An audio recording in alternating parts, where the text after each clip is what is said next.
Welcome back to the Sports Opinionist, and just want to talk about this real quick. So, it's happening again. History's repeating itself. Carson Wentz. Man, oh man. Alright, so he hurt his foot. He was going to rest and not have surgery. That's what they said yesterday.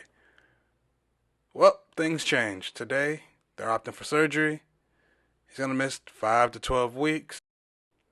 And I'm sure the Colts fans are like, here we go with this. We thought things were different. But things ain't different. Different uniform, same person. Same brittle bones.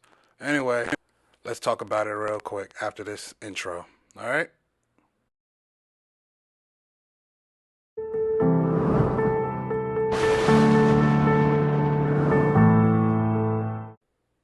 So here, as I said earlier, here's the tweet from Stephen Holder. Breaking news, Frank Wright says Carson Wentz had an old foot injury dating back to perhaps high school, really. According to doctors anyway. So over time, the broken bone came loose and caused pain. The decision has been made to undergo surgery and remove it, 5 to 12 weeks. First of all, a broken bone in your foot, yeah, I get it. It could be an old injury that maybe healed wrong or whatever. But that's a long time ago. A long time ago. For a broken bone in your foot, which he's not a stationary quarterback. He's been moving a lot. So for it to not, come loose and cause injury concerns or put him out before, it's kind of suspicious. But we'll not even talk about that. But how can it go from, I'm just going to rest it, to the next day, no, it needs surgery? That's a big jump. That's a big jump. That's all I got to say. And then the recovery time is from 5 to 12 weeks. That's a lot of difference. That's 7 weeks. That's a big gap. That's a month and a half difference. Yeah, I can only, I'll be good with a month. Okay, maybe 3 months. I might need 3 months. That's a big recovery difference between needing 1 month to get, decent to needing 3 months plus. That's all I got to say about that. That's all I got to say about that. All right, now let's look at this real quick. This is from DraftSharks.com. Once again, it's from DraftSharks.com. Just want to make sure they get their props, all right? So they already said he was a very high injury risk. Very high. Look at all the markers. But anyway, they said he had an 81% chance of getting injured this season. Season hasn't even started. Injured already. Boom. They said, let's just round it up. They say you're going to miss about 3 games this year. We'll see how many games he missed this year with the injury. Maybe more. Most likely more. And then they said automatically he had a 9.3% chance of getting hurt per game. Let's just round it up to 10 because that's an easier number. So if he got hit, let's say, 10 times, they said one of those hits may have gotten him injured. 1 out of every 10 hits. He might get hurt. That's not good. Not for a quarterback. Where a quarterback should be,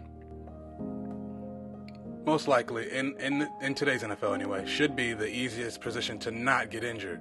They got all the rules. They take care of the quarterback easier. You can't really touch him. If you touch a quarterback, roughing, 15-yard penalty, first down, ejection half the time. You can't hit him below the knees. You can't hit him above the collar. You got a small window to hit him, so he should not be this high of an injury risk. Just learn to be in a pocket. Get your pocket presence up. But he's a high injury risk. He had an 81% chance of being injured. They should have bumped it to 100 because the year ain't even started yet. He's already out. Let's take a quick peek at this guy's injury history, all right? We're going to skip 2015 because, he wasn't in the NFL yet, so we're not going to hold that one against him. 2016, chest rib fracture. So he got a hairline fracture in his ribs against the Bucks. The next year, December 17, 2017, ACL tear. At the same time, he tore his LCL too. He left the second quarter of a Week 3 game. Done. October 2018, he broke his back basically. But look at the details. The exact date of the injury is unknown, but his back troubles dates back to October. He missed the final 3 games of the year, but he avoided surgery, so no surgery, so that's good if it healed correctly. Then look, 2 years without any major injuries. January 2015. Concussion. They're like, that's the year he's going to make it through the entire year, not get hurt. First game of the playoffs, concussion. Not looking too good. Now this year, his foot didn't even make it to the preseason training camp. So there's this guy right here. I got a question for you guys. What do you think is the best and easiest position in the NFL right now? I'm thinking it's Carson Wentz's backup, because you get all the luxury of knowing you're most likely going to get some good playing time without all the stress and drama of being the starter and all the pressure of being the starter. But you know you're going to be starting some games, because more than likely he's going down for at least 3 to 5 games a year. He might need to be on the Kawhi plan and get some load management. That's all I got to say about him.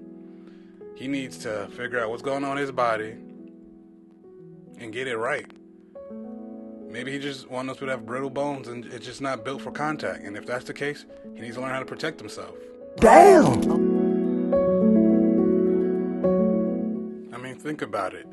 Whenever you see Peyton Manning or Tom Brady play, and when they saw they was about to get hit, what did? They dropped and protected themselves. They took the sack.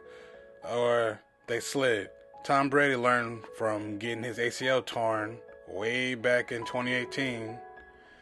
Now, anytime anybody's near him, he just ducks, balls up, and takes the sack. He has nothing to prove. Carson Wentz looked like when he first came in, I'm going to run through everybody, and it didn't go so well. So maybe he needs to take some baseball practice and learn how to slide, because unfortunately, I think he's going to go through what Michael Vick went through, taking too many hits and eventually becoming, the NFL's equivalent of punch drunk, where you get hit in the ribs and you grab your head, or you get hit in the knee and you grab your head.